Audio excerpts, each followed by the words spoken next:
So today we will talk about the theory side or the description verbal side of this, the data analysis, which is taken out from a book called Introduction to Data Analysis. So what we will discuss about includes what is data, and then we will talk about qualitative versus quantitative data and data strategies.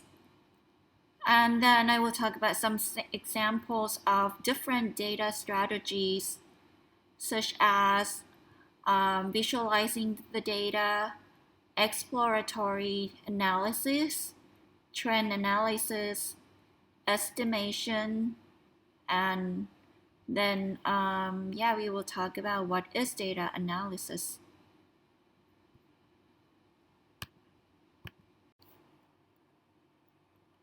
So next is what is data?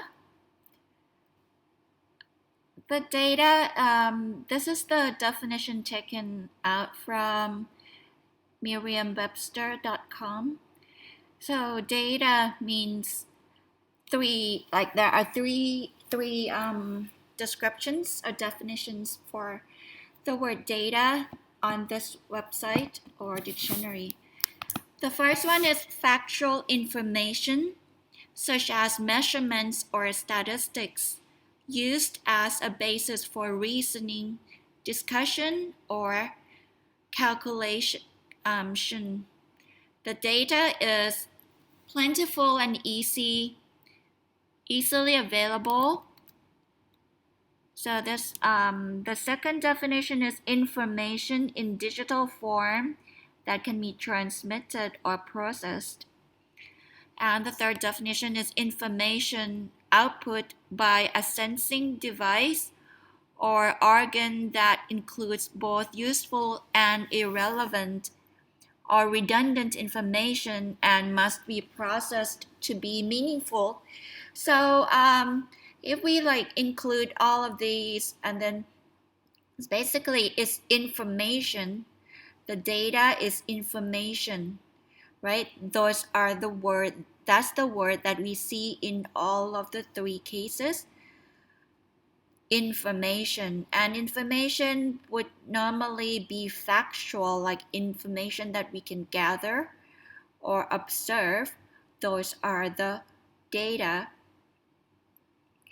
And this can be gathered from measurements or statistics, or it could be, like in the description number 2, is in a digital format that can then be used to can be transmitted or processed. For the factual information, that is gathered from measurements or statistics can be used as a basis, or the information can be used for making reasoning or discussing something or calculating something. Then the third definition, information output by a sensing device. So basically all three of these definitions just talk about different ways of getting the information. The first one is by observing or measurement or statistics or calculation. Then the second one is obtained in a digital form. Then the third one is you can obtain some of the information from a sensing device, or such as temperature, thermometer. That's a sensing device, or the device that senses the vibration of the earth, or earthquakes, something like that. And by data, it can be redundant, it can be not useful, just any kind of information, and it needs processing to get meaningful, to be meaningful. So Yeah, in summary, the definitions of data is basically it could include numbers, characters, images, or other method of recording in a form which can be assessed to make a determination or decision about a specific action.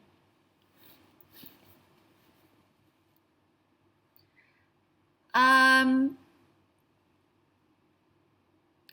so in like usually it's very logical that data on its own, like when we see data, we can't really like it doesn't have a meaning to it unless we process it or we interpret it to make it into a meaningful or transform it into a meaningful information.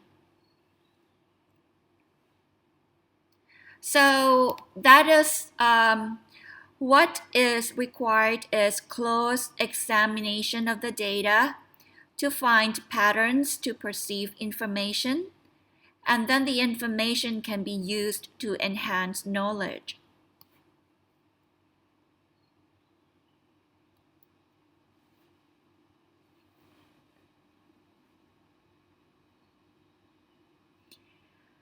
Next, there are like we can categorize the data into two types that are qualitative data and quantitative data.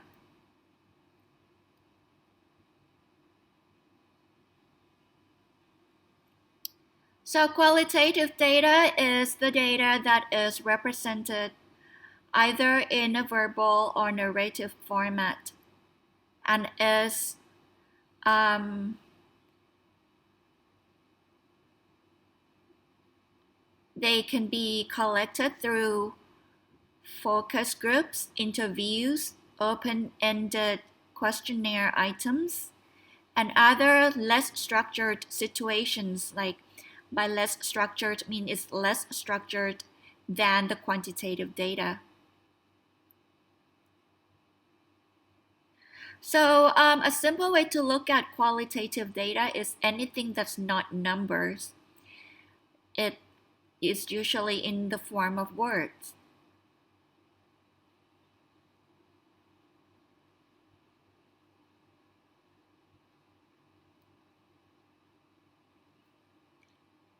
So example, just take a look at this for a bit.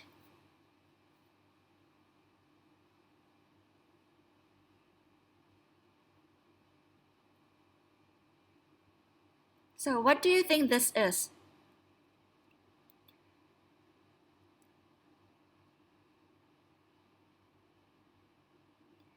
So it looks like an interview or conversation between the husband, wife. Like it's an interview about how each family feel about the Head Start program, which is primary school educational program in the States.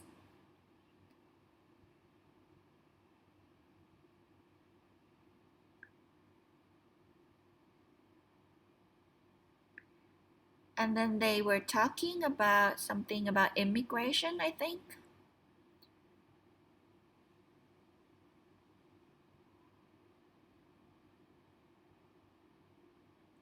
So this is like an interview of the parents of like a kid in school, just kind of to know about the background of that family from what I can see from here.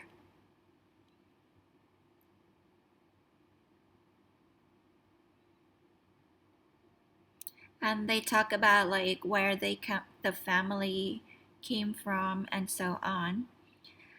So another category of data is quantitative data. Quantitative data is data that is expressed in numerical terms, in which the numeric values could be large or small. Numerical values may correspond to a specific category or label.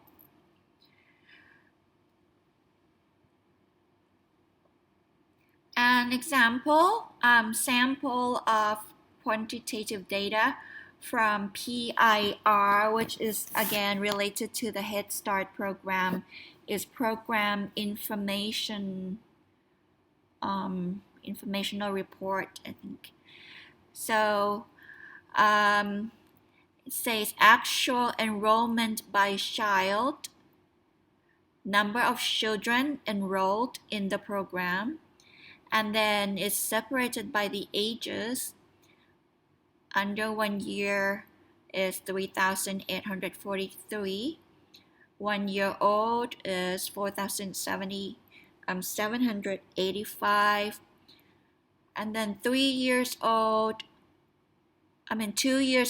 there are 6,341 students enrolled. 3 years old, 7,604. 4 years old, 6,988. 5 years and older is 3,462.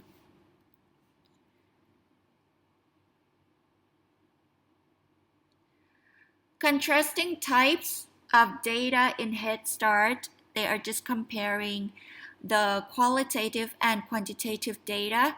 Again, just go back to this is the qualitative data. It's like in the form of interviews and text, like letters. And then this one is quantitative number. Quantitative data which has some form of numbers. Of course, there's some words to describe what the numbers are about. So qualitative data that can be extracted from the first set is basically it involves about family partnership agreements. This is for like there would be much more from about Head Start that is not shown here. And then there's data about social service logs, like the records of social service done for the family. And then advisory group minutes, which is like the recording of meetings. Policy council minutes, newspaper articles. So these are like articles, words, letters, recording in words. Then the quantitative data will include information from PIR, such as the table above this one. And then child performance tracking, which would be in terms of the number, like maybe the grades or like the milestones recorded in numbers. And then health data tracking systems such as weight, height. And then so that could be qualitative data, quantitative data, and in many cases the data are mixed, like it's partly qualitative, partly quantitative, such as enrollment info. Enrollment and transition records just has like a big file of all the information about a student, which includes both qualitative and quantitative. And then surveys. In the surveys, that could be an interview, which is qualitative. And then it could be like numbers, recordings, or like the income of the family, which would then be quantitative. And then teacher, staff, the number of teachers, farmers, whatever. So yeah, these are examples of different types of data.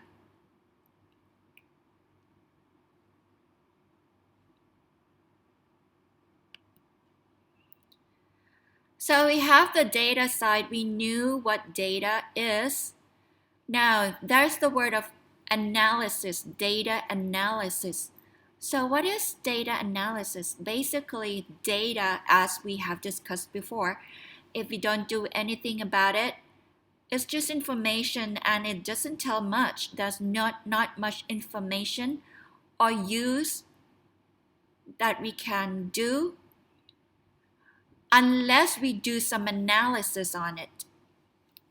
So data analysis is a process that includes the following components: purpose, questions, data collection, data analysis, procedures and methods, interpretation, identification of findings, and writing, reporting, dissemination, and evaluation.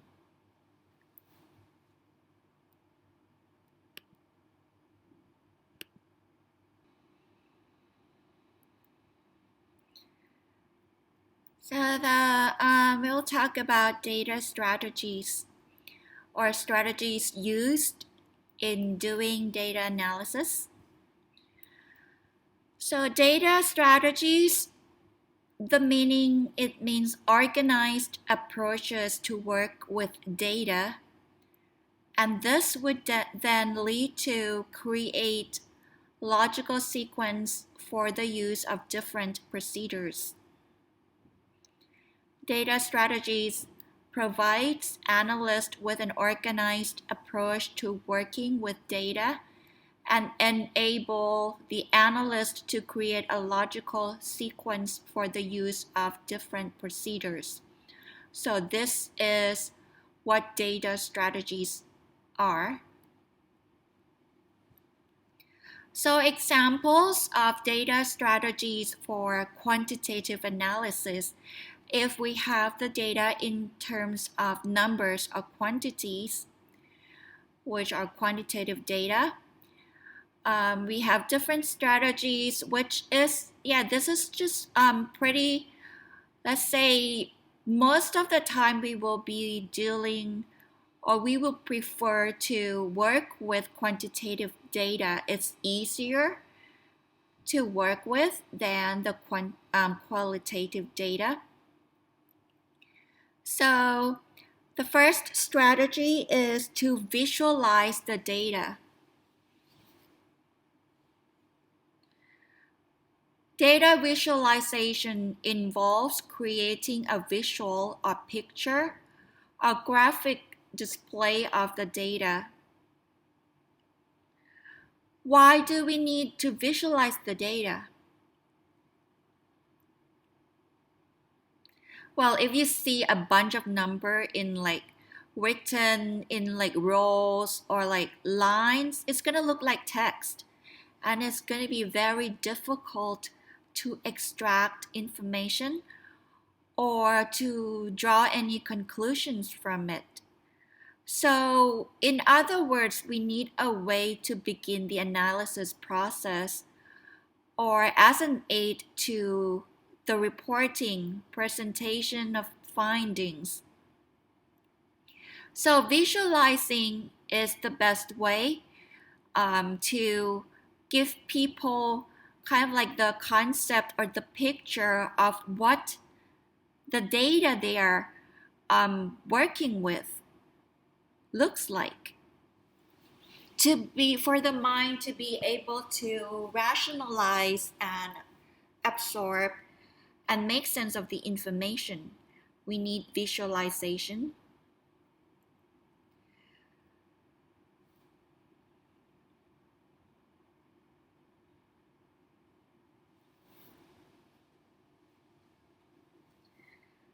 The next strategy is exploratory analysis. This one involves looking at the data to identify or describe questions like what's going on, and then creating an initial starting point or the baseline for future analysis. So this is pretty much the name explains what it is: exploratory. So we are exploring, looking at the data and explore it to make sense of what's going on, and then try to figure out the starting point to do further analysis. So why do we need this step?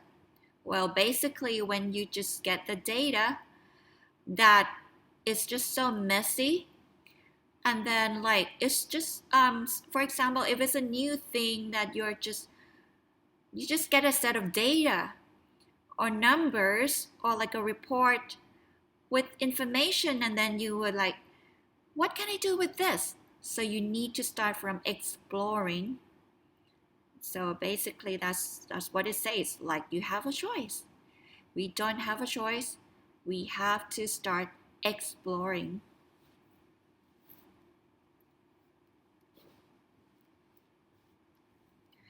Then the next strategy is trend analysis. It could be, in some cases, it doesn't really apply to like all the cases. Like the trend, what is a trend? A trend is like whether it has a pattern or not. Is it increasing? Is it decreasing? Is it fluctuating over time? It involves looking at the data collected at different periods of time.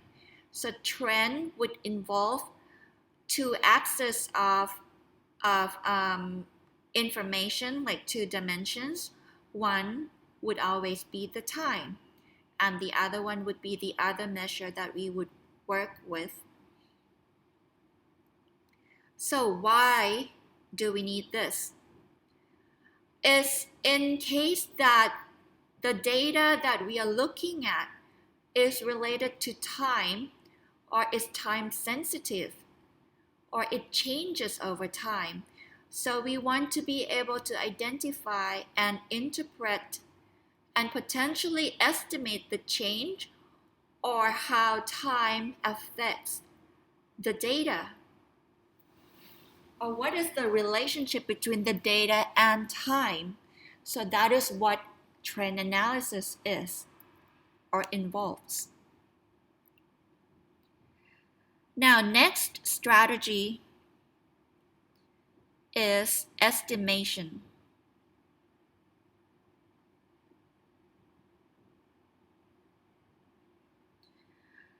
So another word could be forecasting, but in this sense, it's just like a simple forecasting, estimating the future, predicting what would the actual data values for the future be like.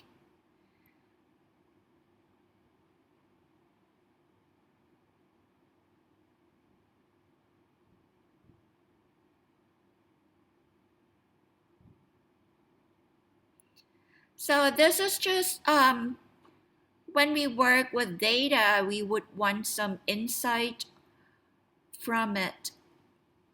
And one of the most useful tool or insight that we can develop from the data is, what would it look like in the future? So then we could use prediction, estimation, or forecast. So those are just like a brief description of the different strategies, different data strategies for quantitative analysis. Then next we would talk about each of these in more details.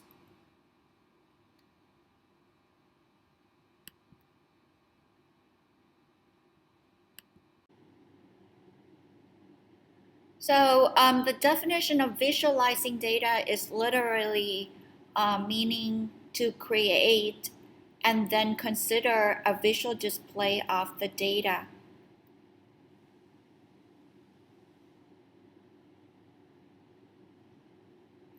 So technically, it's just a way of displaying the data. It's not yet the analysis part, nor is it a substitute for analysis. Visualizing is just a tool or the step that you turn the data, which is written in numbers or text format into a visual display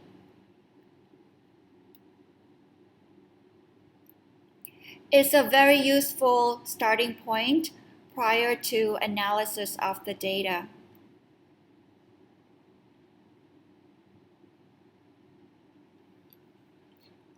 So consider the example, someone who is interested in understanding migrant and seasonal Head Start from a national perspective.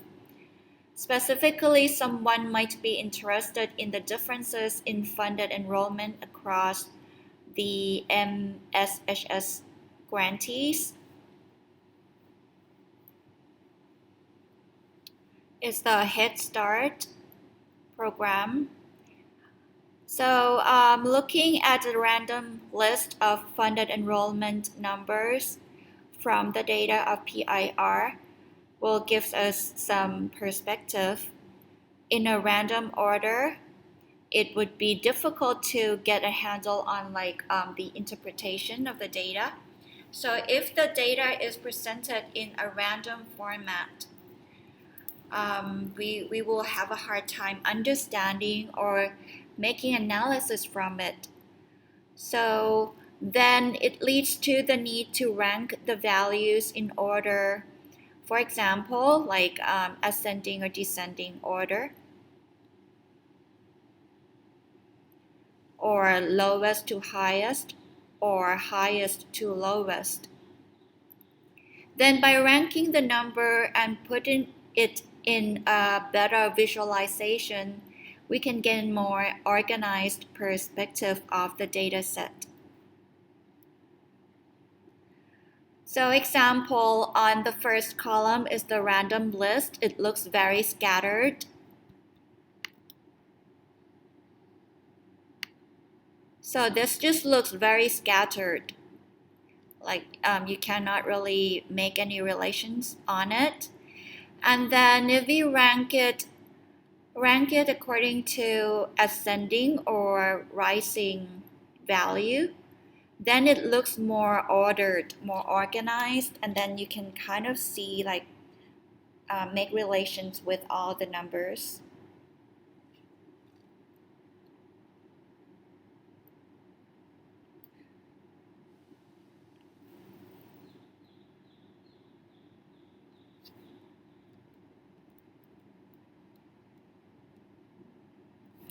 And then even more better visualization than just the number is to turn it into a chart, like a graph, or this one is the bar chart, bar chart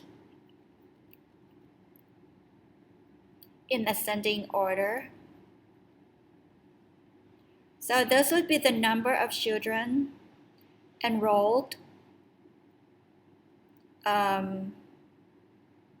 by grantee. So we have the numbers for grantees, and then the number of children enrolled.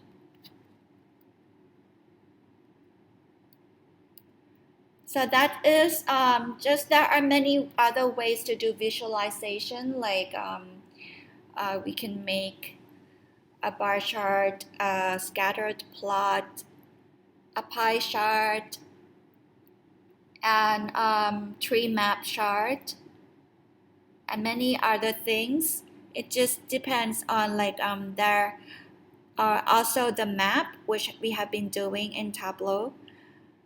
It's different kinds of visual will be appropriate for different kinds of analysis or data.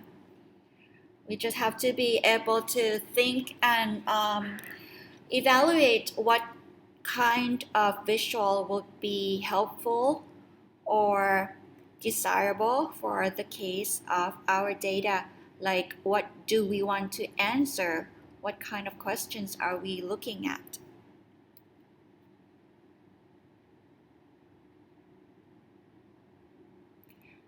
For example, from this chart, you can see that as the number of grantees increases, the number of children enrollment also increases. So this is just in the increasing order of the grantee, and then we see that the number of children enrolled also increases accordingly. So this kind of gives us some insight on the data.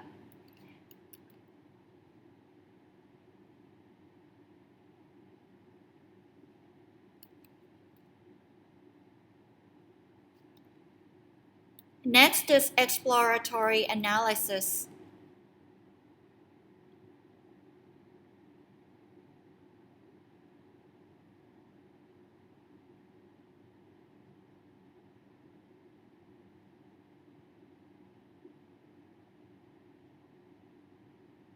So the word explore is just to explore, to look for a pattern or for some insight that can be drawn.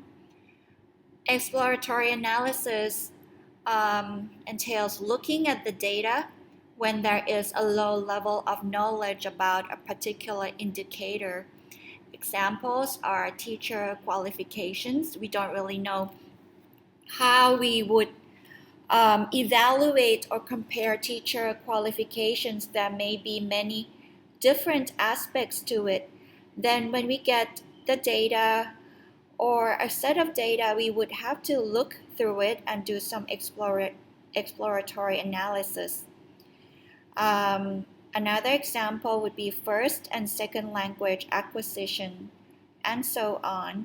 So these data are like, it's not as a clear cut as in the number, as in that examples previously with the number of enrolled students versus the number of grantees, because there may be many aspects to the indicator.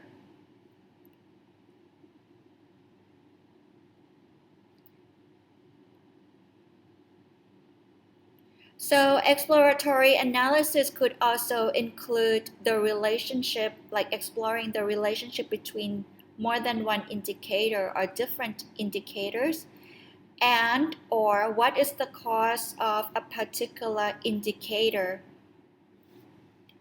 So this is just basically, we look at the word explore.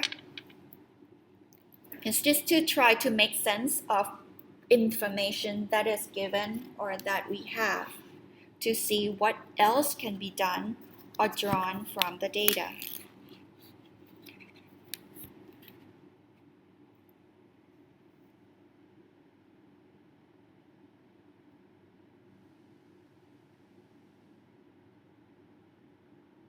So it refers to the critical process of performing initial investigations on the data that we receive, that we don't really have like a clear clue of how to go about doing the analysis. And then we explore the data to discover the patterns, to spot out anomalies, and to test. Maybe we will come up with some hypothesis that we think is,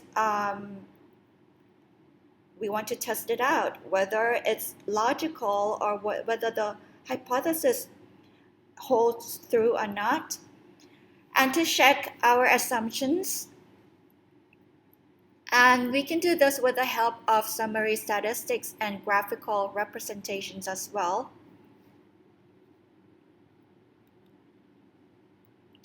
So before, the visualization is not the analysis. Visualization is a tool for us to do analysis. Now we go to the next step, is to make exploratory analysis on the data, which will involve both, like we can use the visual to help us, or we can just look at the raw data and do the exploratory analysis first, then think of what else that can be, the visual that can be developed to help out with the analysis. So these two steps don't really need to be like 1, 2. It can go back and forth between visualizing the data and doing exploratory analysis.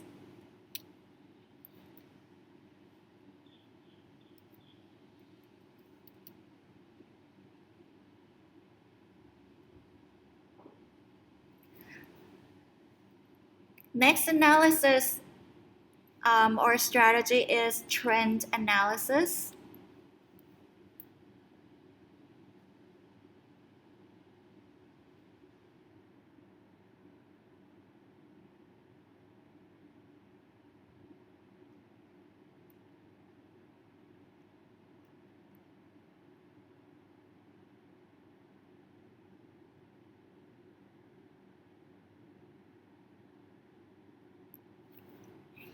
So trend analysis is the most general goal is to look if there is a relationship between the data, the level of measure, and time. So we are looking at data over time. Example is to look at the number of children with disabilities versus the time to see and be able to discern whether a given indicator, such as we discussed, the number of children with disabilities, is related to time in a decreasing, increasing, or even if it's like fluctuating up and down, whether there's some pattern in relation to the time. And also trend analysis can tell us how quickly or slowly the increase or decrease occurs through the time or the rate of change over time.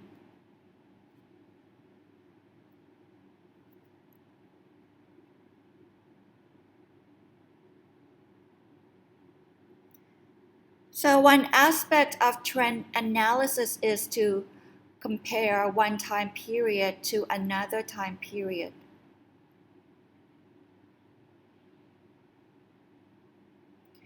That is, if we have only 2 points in time, like in as opposed to like year one, year two, year three, and year four, but then we can also look at a situation as in before and after an event. For example, with the current situation, we can look at the number of people infected with COVID-19 per day before the start of the vaccination being available versus maybe like let's say 1 year after or after at a certain point after people start getting vaccinated.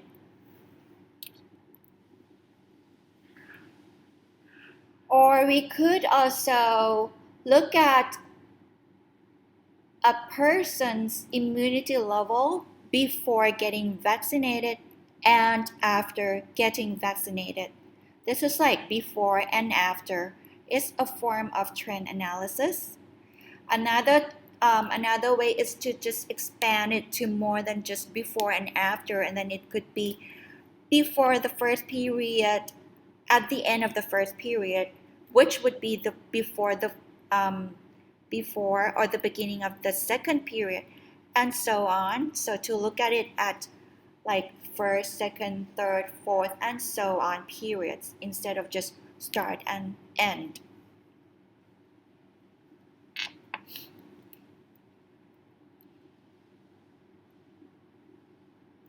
Next is estimation. The book used the word estimation, but it could also be viewed as a forecast. And why, when we say estimation, is because a forecast is never accurate. It's just an estimation or a guess, educated guess of what will happen in the future.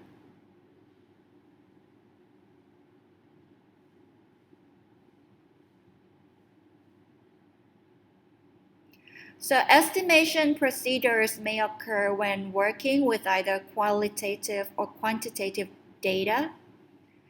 We could estimate or sort of predict what should or what would happen in the future. It could be qualitative sense or quantitative sense.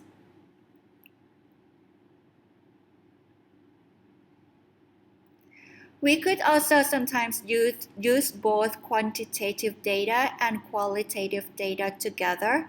For example, for the Head Start case, we could use poverty level data, which is quantitative, like the salary or like some poverty index, combined with interviews from providers serving low-income families. Then the interviews is the qualitative sense, qualitative data. And combine these qualitative and quantitative data in order to help determine the proportion of families in the area that are income eligible.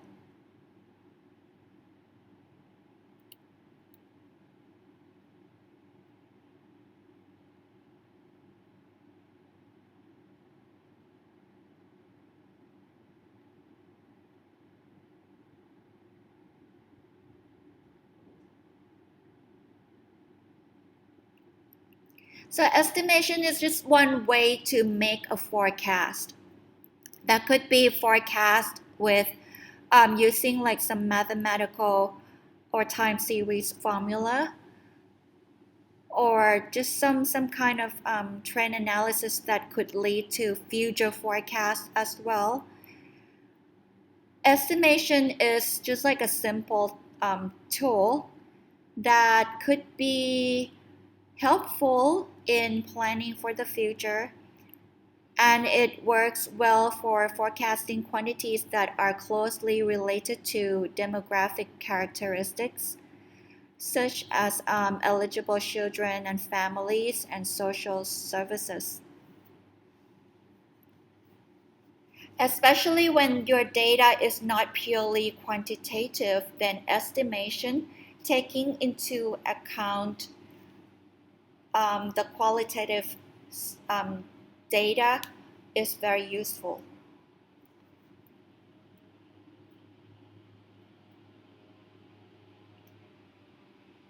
So estimation is the combination of information from different data sources to project information not available in any one source by itself.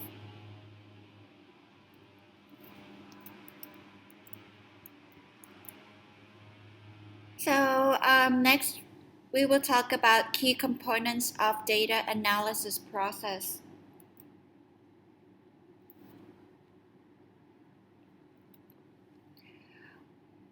Which include purpose, questions, data collection, data analysis procedures and methods, interpretation, identification of findings,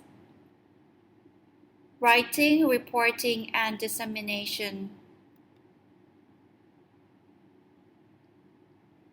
and evaluation.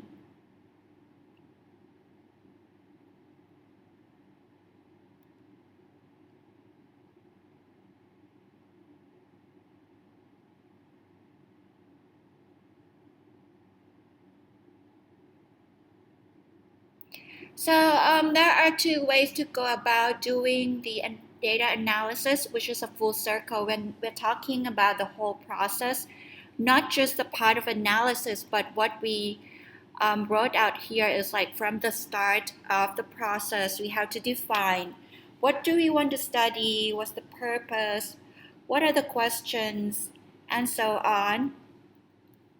And there can be two ways to go about this is to do linear approach or to do cyclical approach.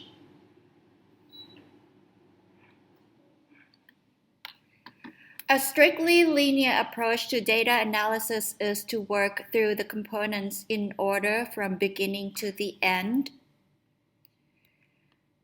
It's just like a straight line.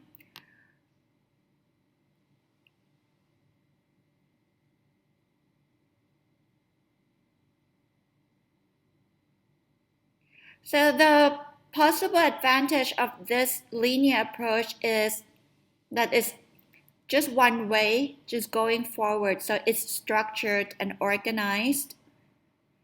because the steps of the process are arranged in a fixed order. There's no going back and forth. It's just like 1, 2, 3 in a linear direction. And thus, like this would be easier to perform and easier to follow and learn.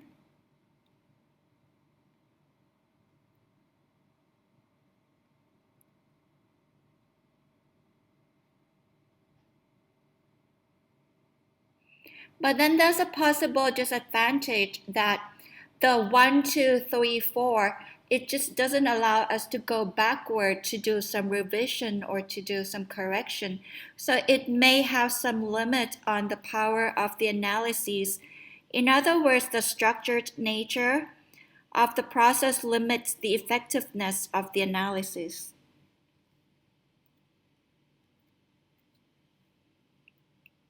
So this is the chart for the linear approach of that data analysis. Is start from purpose, defining the purpose of the study, then define what would be the question you want to answer, and then start on data collection and perform data analysis and interpret the result and findings from the analysis and start writing the report, making report dissemination, and then evaluate the result. So this one is the linear model.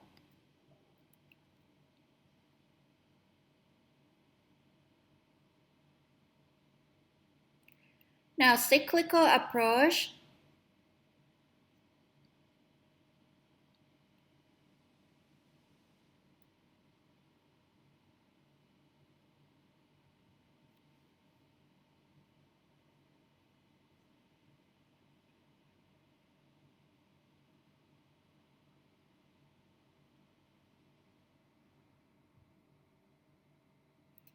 So cyclical approach is it provides much more flexibility in the nature of decision making.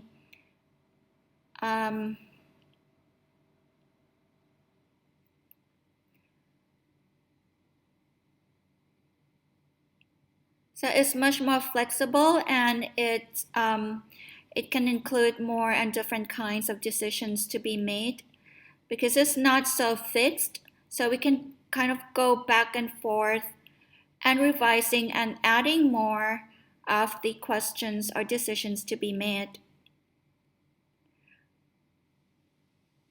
Different components of the process can be worked on at different times in different sequences. It's not fixed as in like 1, 2, 3, 4. We can go back to step 2 after step 4 and so on. And then we can also work on many different decisions that are related to each other at the same time.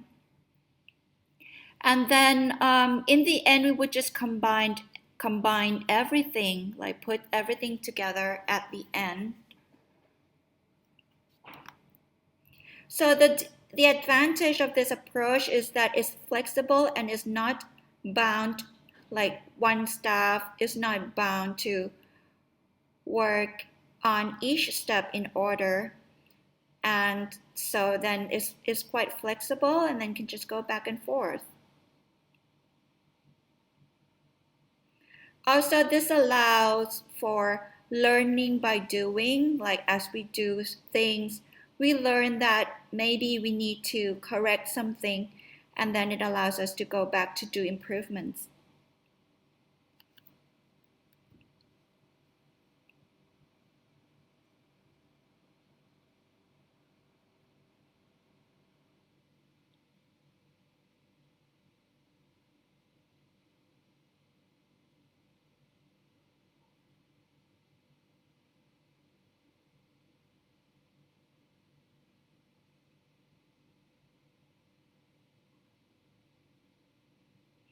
So to ask what approach is better is a bit tricky. It depends. Like, for example, you can say that the linear approach is better in a way that is simple, But to be able to get more insights in a larger scale, maybe cyclical approach is better, but it also requires longer time and more skilled people to do the analysis. So the answer of whether to choose linear or cyclical approach really depends.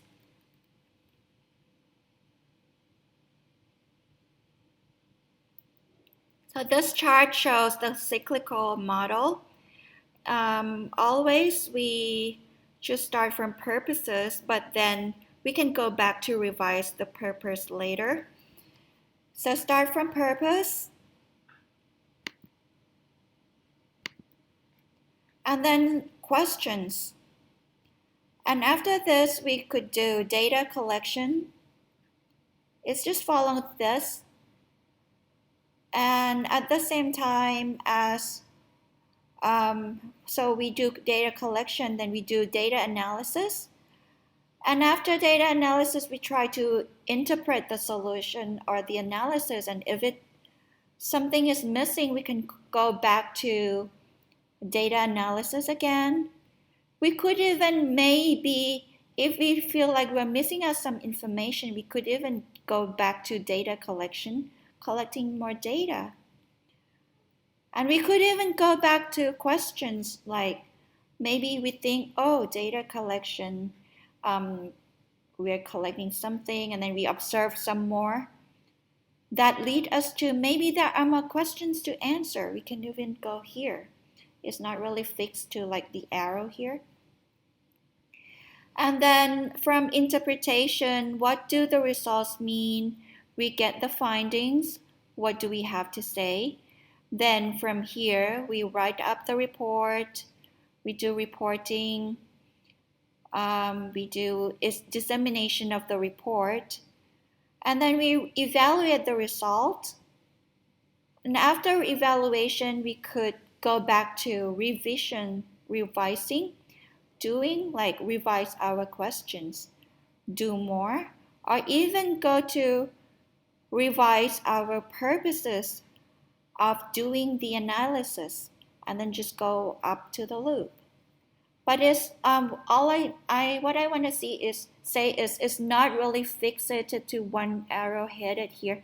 We could even go back from data analysis to data collection, and from data collection to more questions, revision.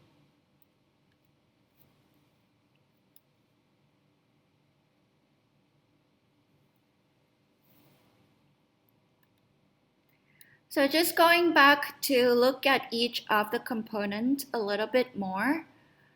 The purpose step is what do we do and why?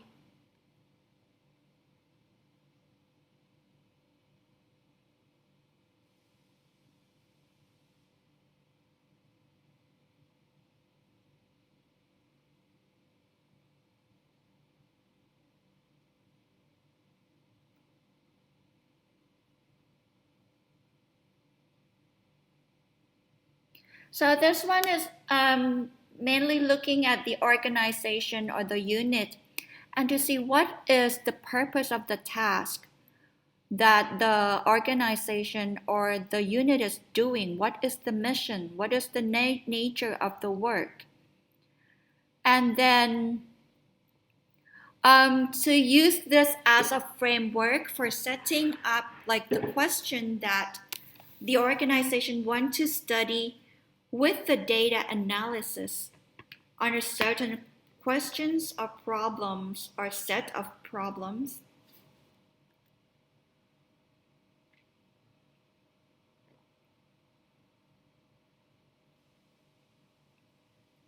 Next step is the questions.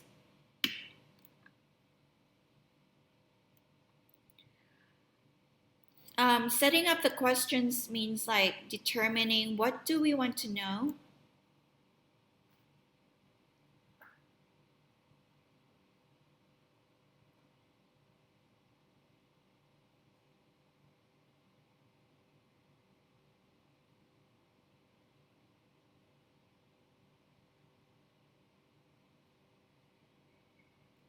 Before effective data collection or analytical procedures can proceed, one or more specific questions should be formulated.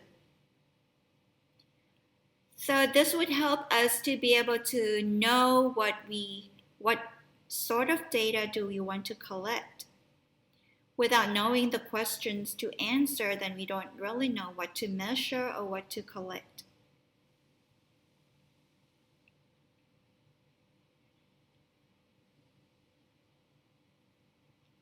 The question will also help us to determine what types of analysis would be suitable with the data that we are collecting.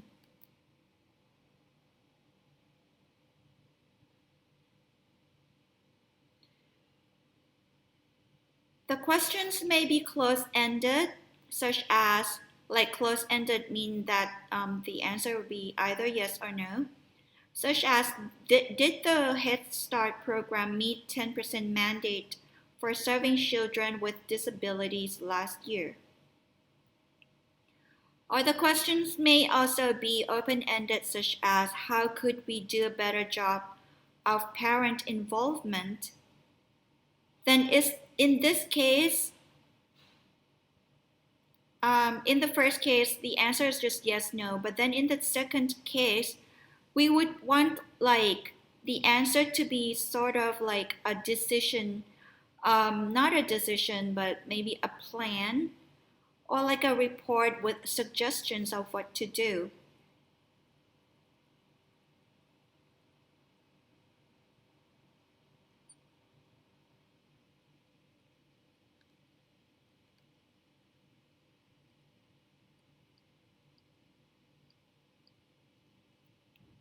So if you look at the first question, what kind of data will we collect? Probably we will just collect quantitative data with the number, like the statistics.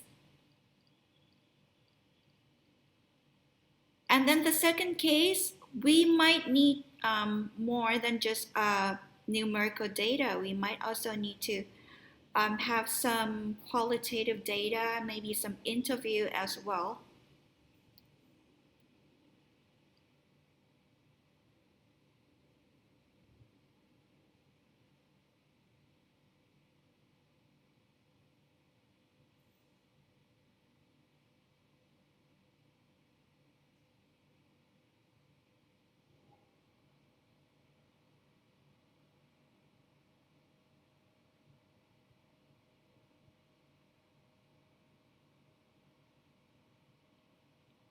So based on the questions, we can use it to determine and make a plan for data collection process.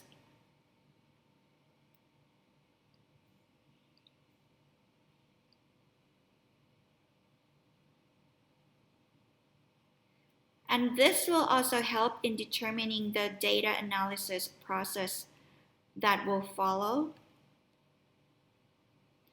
The third component is data collection. So this, after we develop the question, we would have to think about what kind of data or information will help us be able to answer the questions.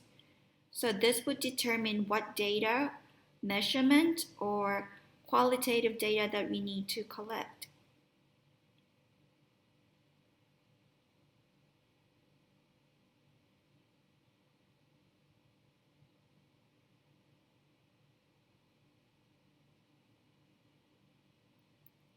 The data collection process that we need to do or determine is it includes what are the measures, what kind of information we need to collect, and then who will be the source or what will be the source of the data.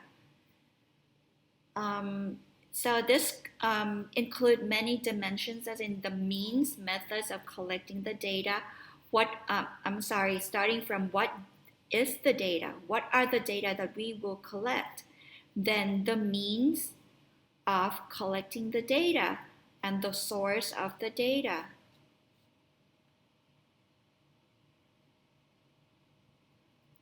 So the source include observations, questionnaires. I mean, this is actually the methods. Interviews, documents, the test results, and others. And then from each of the methods, some of the methods include the source already, but some of the methods like observation, we have to think, oh, what will we observe? Who will be the source of our observational result? Or questionnaires, who will we ask? Interviews, who will we ask? Documents, what sort of document are we going to get? And then what would be the source? Like which organization, which data, which document, and the test result as well.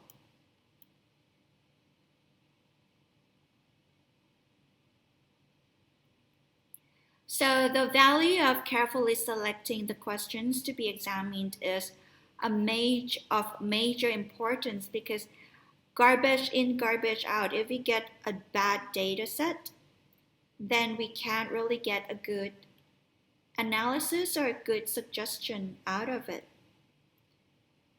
So that means we have to start from the beginning.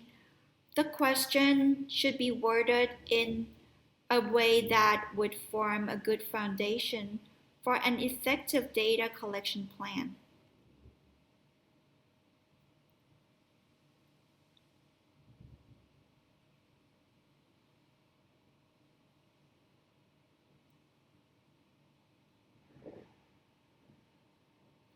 So we must develop a specific planning process for data collection in order to avoid the common pitfalls for collection process. Some common pitfalls include too little data to answer the question, more data than is necessary to answer the questions, and data that is not relevant to answering the questions.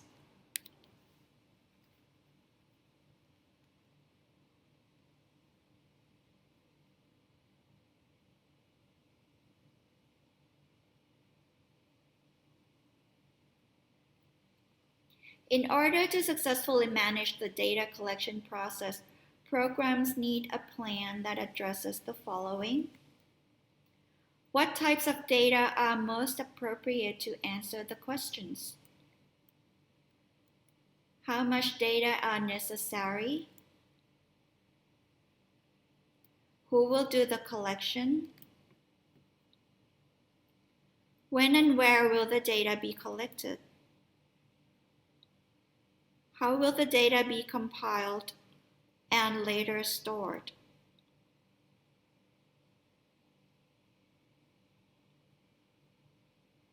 So by creating a data collection plan, programs can proceed to the next step of the overall process.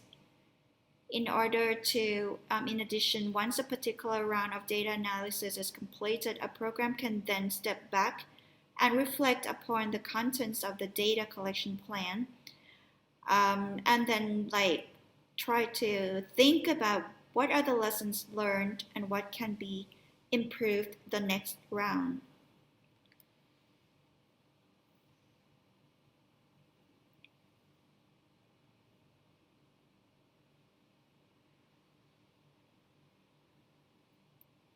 So the data collection will include, it starts from the questions, and then the questions will determine what are the sources, what method that we will use for data collection, like who, what, which, when, where, how. And then we do the collecting and compile the data, which would also involve storage. And then we will use these, the data collected, for the next step, which is analysis.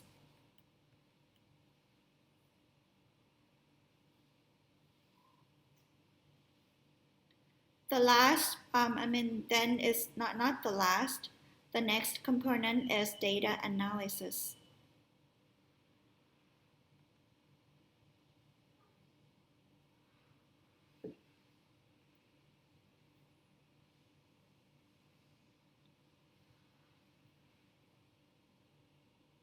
So once the data have been collected, we want to try to understand the data to be able to know what is going on.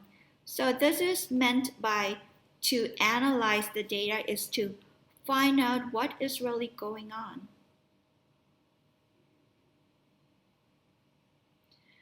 In a more narrow sense, data analysis is a set of procedures or methods that can be applied to data that has been collected in order to obtain one or more sets of results.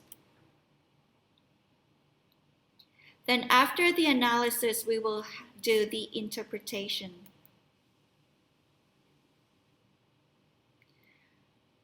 By interpretation, it means we think about what do the results mean.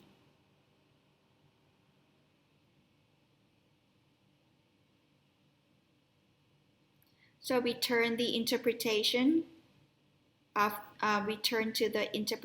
the results.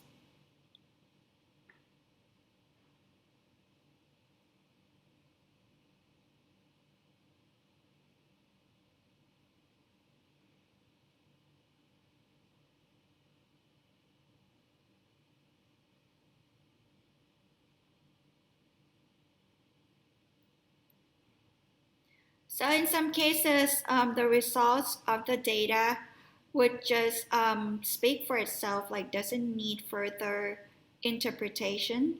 For example, if we talk about the program's teaching staff, whether they are credentialed, and then if we define being credentialed as having a bachelor's degree, and then the data shows that there's like 100% of the teachers have bachelor's degree, then it just say that is 100% credentialed. Then we don't need to really interpret more.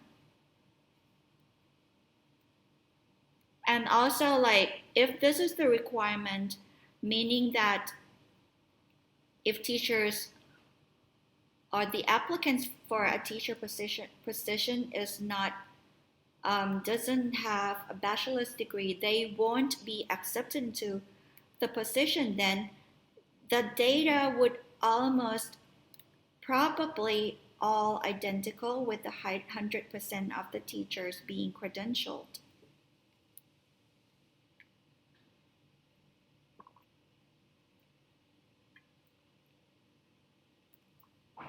There are, however, many cases when the data from different, like, say, population or different group of data are not identical, then we would need interpretation, like comparison, and then interpreting what does this mean.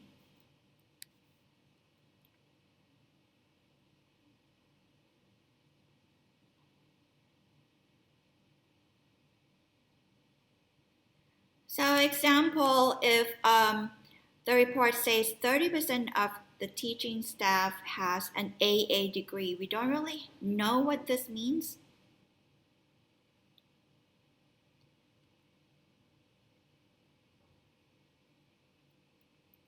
Then in order to like interpret the data, it involves two parts. First is to present the results of the analysis. And then the second is providing additional information that will allow others to understand the meaning of the results. So in other words, by interpreting is to make sense or to say what the meaning is. What does the result mean?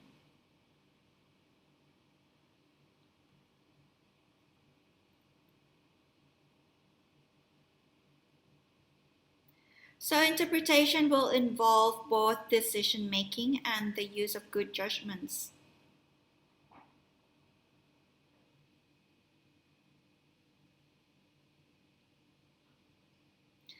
By results, it means any information obtained from using analysis procedures.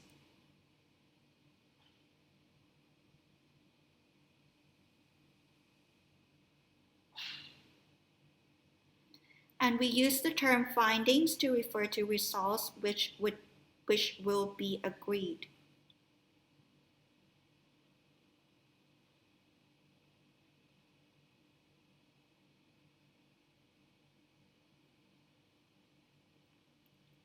So the next component is writing, reporting, and dissemination.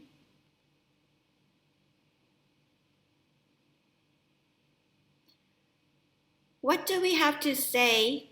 How do we tell the story of our data? So after getting the interpretation, then you have to be able to present what you have analyzed, what you have interpreted. So this could be done by writing, reporting, and dissemination of the result. And the best way is to think of how you will tell it as a story.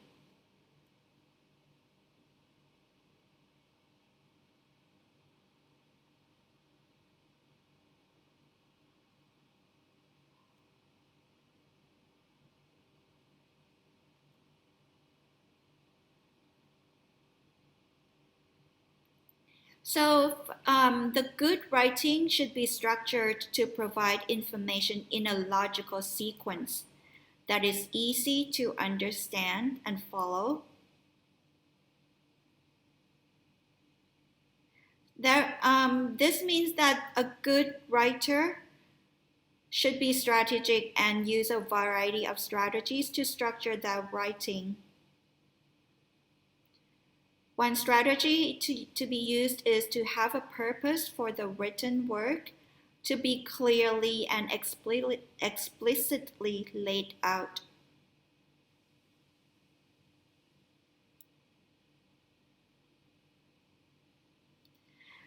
The next aspect of good writing is taking the audience into account. Like, who are your audience? And then write it in the way that it would make sense to them, or they would be able to understand. What would be their interest? How would your report capture their interest or make them able to follow you?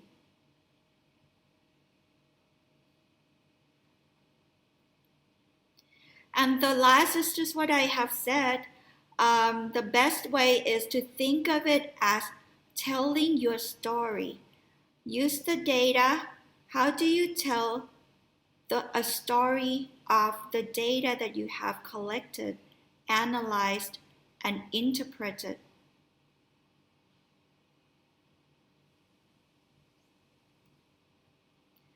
Then the next component is evaluation.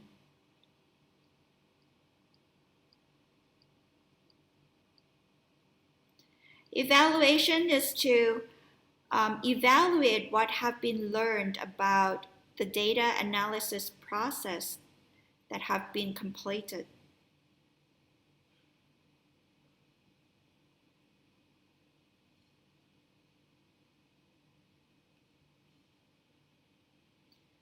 So they can review the data analysis that have been completed and then reflect upon, does it really support the purpose? Was the data analysis process consistent with the purpose of the organization, such as federal standards for the Head Start case, federal standards, and other relevant regulations? Evaluate the questions. Were the questions worded in a way that was consistent with the federal standards, other regulations, and organizational purposes? Were the questions effective in guiding the collection and analysis of data?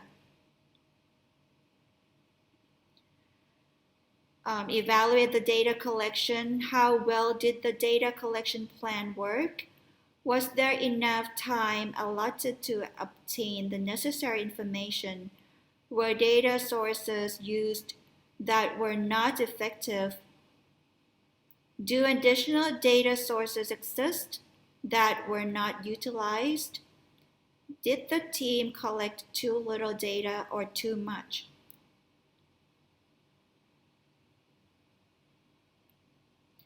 Data analysis procedures or methods.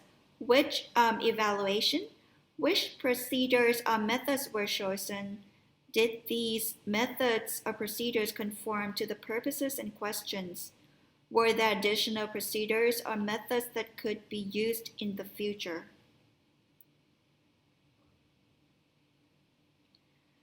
And then to evaluate the interpretation or identification of findings is to think and evaluate whether how well did the interpretation process work? What information was used to provide a context for the interpretation of the results? Was additional relevant information not utilized for the interpretation? Did team members disagree over the interpretation of the data, or was there consensus? So all these evaluation is to help us think in terms of quality of the data analysis that has been performed, whether there is good, did it go well, should something be improved? Next is evaluating the writing or the reporting or dissemination. This is to answer the questions, how well did the writing tell the story of the data? Because after all, what we want to do is the keyword is to tell the story of the data. So how do we evaluate how well it is? By thinking or evaluating whether the intended audience really understood or absorbed the story that we told. Did they get it? Did they really follow the story? Did they find the presentation effective?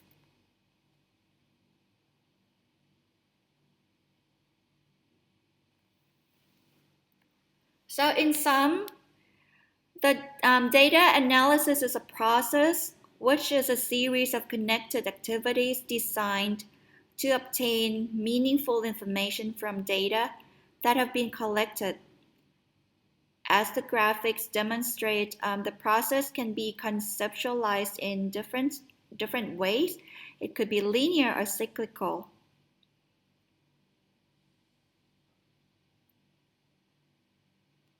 Which approach is better? It just depends on situations.